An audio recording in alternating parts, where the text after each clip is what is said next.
On the rolling table is the gliding strip, and that's located on the inboard side of the rolling table. This is the gliding strip.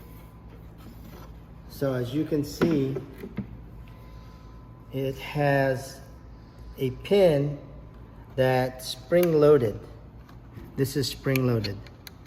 So I would push it down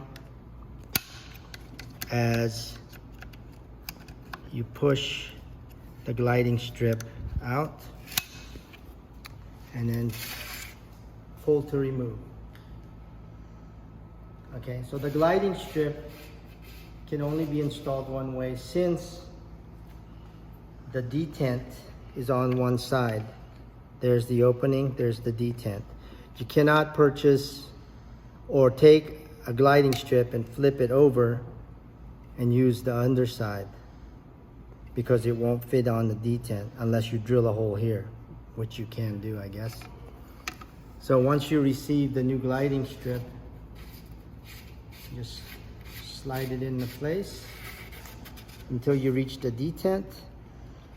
Depress the detent,